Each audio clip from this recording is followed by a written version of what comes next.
Bom dia, Luiz Andrade, que é psiquiatra homeopata, toda sexta está conosco. Bom dia, Eduardo, Fernando, ouvintes, internautas.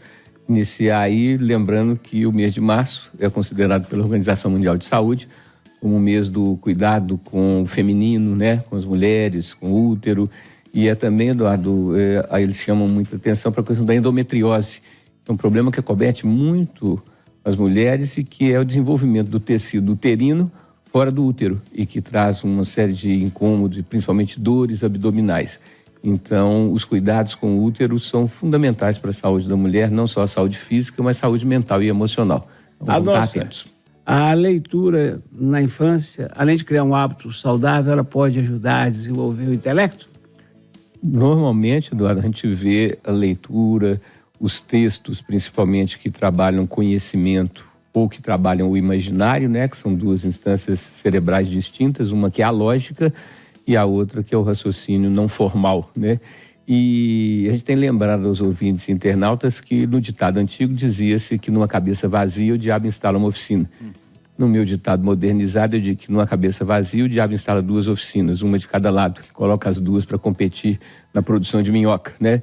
Então a leitura, Eduardo, faz um preenchimento desse vazio mental, desse vazio da mente, que é extremamente saudável, é extremamente acrescentante e desenvolve os neurônios, né? Lembrando que nós nascemos com bilhões de células neuronais, de células que são os neurônios, mas que eles, se ficarem, vamos dizer assim, sem estímulo, se ficarem sem serem trabalhados, sem serem estimulados, eles vão perdendo a capacidade. Então, tem gente que acha que se você estuda muito, se você lê muito, você está gastando seu cérebro. Não, viu, gente? Pelo contrário, o cérebro é um tipo de músculo, obviamente formado de uma maneira diferente do bíceps, né? Mas ele precisa de ser estimulado e ele sendo estimulado, ele fica mais saudável e ele fica mais criativo. E a leitura é uma forma da gente desenvolver percepções, Eduardo, que a gente não conseguiria fazer sozinho. De Sérgio Bittencourt, naquela mesa. Ô, Luiz, o Andrade gosta de um choro? Demais, mas eu não chamo de choro, não, eu chamo de chorinho. Chorinho. Carinhosamente o chorinho, né? Porque a ideia do choro pode trazer a sensação de tristeza, né? Mas, na verdade, o chorinho é uma forma de manifestação musical onde vai direto para o nosso sentimento mais profundo, o nosso sentimento mais amigo, o sentimento mesmo que é o original, que é você ter uma sensibilidade, Eduardo, para poder ver em cada acorde musical uma forma de estímulo, não só para o seu cérebro, mas também para o seu emocional, né? Que é uma conexão.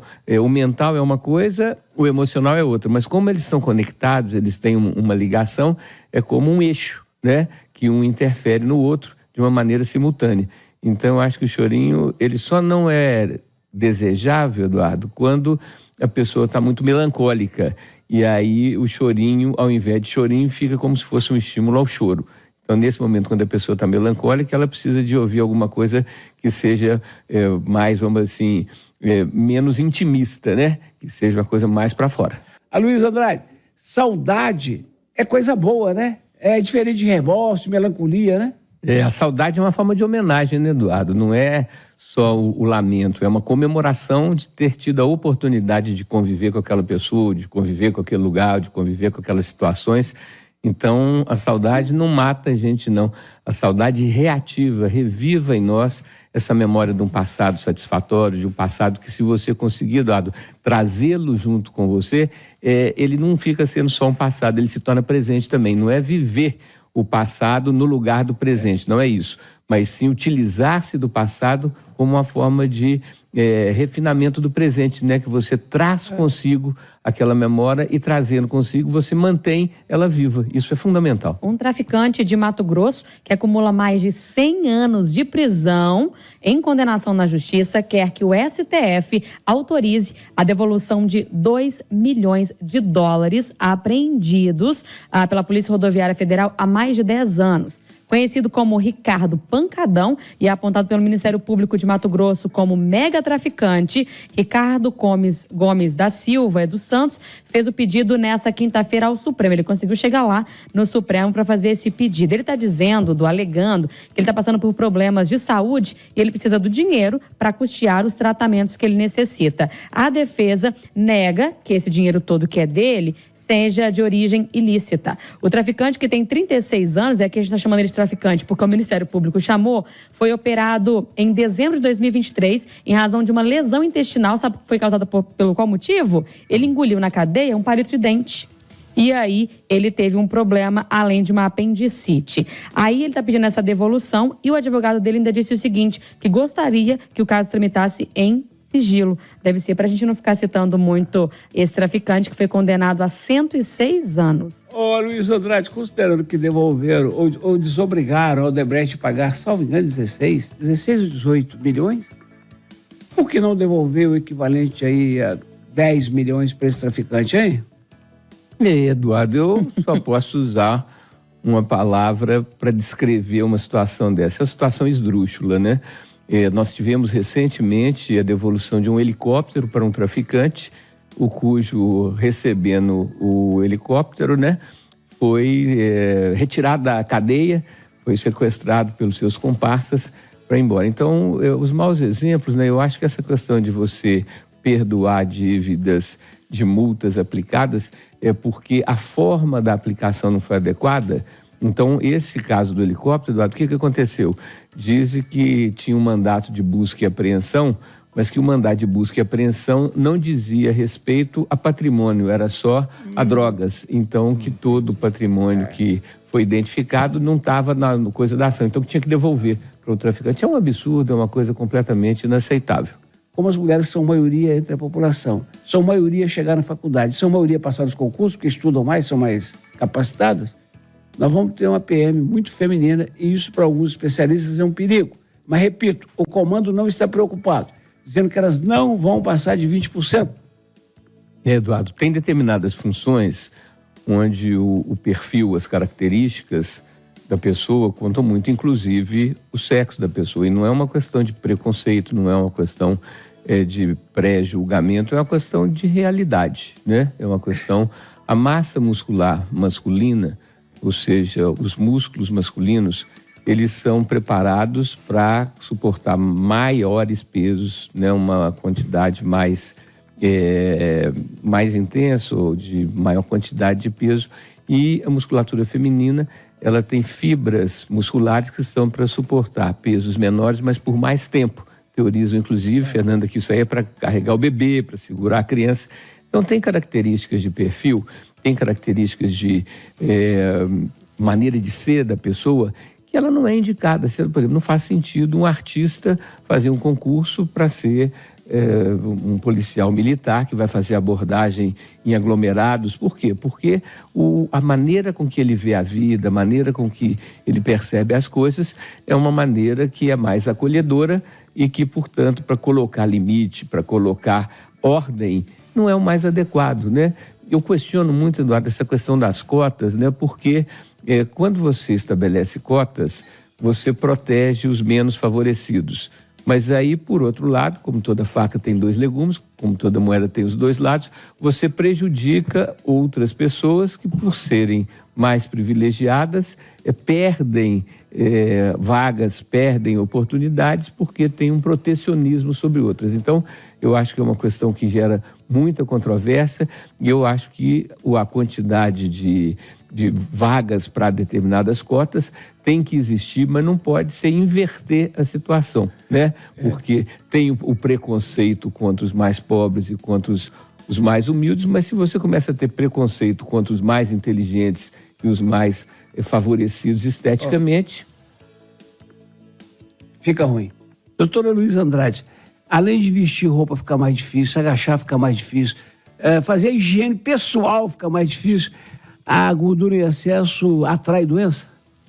Olha, Eduardo, a gente tem uma percepção de que a ansiedade, essa sensação de vazio da alma, aumenta a aptidão pelo alimento. E é como se a pessoa tivesse a impressão de que ao comer vai preencher esse vazio da alma. Só que a comida passa pelo lugar do vazio da alma e vai preencher o vazio do estômago.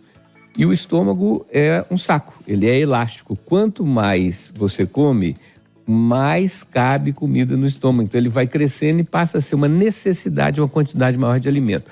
Uma coisa que me surpreendeu muito ainda no 6º período da Faculdade de Medicina, quando eu vi que os estudos mostravam que quando a criança é obesa, não só aumenta o tamanho de cada adipócito, que são as células que acumulam gordura, mas aumenta, Fernanda, o número de adipócitos. Ou seja, a criança obesa, ela tem uma tendência, ela tem uma aptidão para ser obesa a vida inteira, porque ela tem mais células para guardar, para acumular gordura.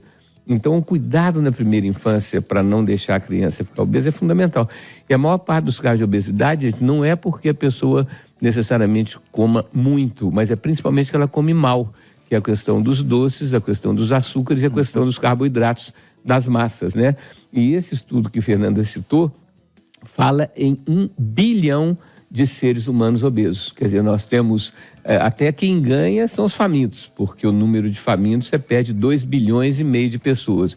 Mas quando você vê do outro lado da balança, né, 1 bilhão de pessoas que não só carrega mais peso do que o ideal, mas sobrecarrega também porque a gordura que tem do lado de fora tem do lado de dentro das artérias, das veias, né, do coração. Então, é uma coisa muito importante, é uma tendência. Se você vai comendo acima do necessário, o seu estômago passa a ter uma necessidade maior do que o que é saudável, né? A gente sabe que os hábitos são muito difíceis de serem modificados, mas é isso, se a pessoa não busca a questão do autocomando, do autocontrole, ela se torna um escravo dos desejos e fica nos verbos, né, Eduardo? Comer, curtir, descansar, reclamar, enrolar e apelar. A gente sabe que tem 3 possibilidades de aborto legal no Brasil. Isso tem uma lei que regulamenta isso. A gravidez resultante de estupro, a gestação quando ela coloca em risco a vida da mulher e anencefalia fetal. Isso começou a valer a partir de 2012. Aí tinha uma recomendação que ela começou, né, ela foi pensada ainda no governo Jair Bolsonaro, que colocava um limite, porque hoje, se a mulher apresentar uma dessas 3 características, ela pode fazer o aborto de forma legal. E não tem prazo, pode ser durante qualquer data do período gestacional dela.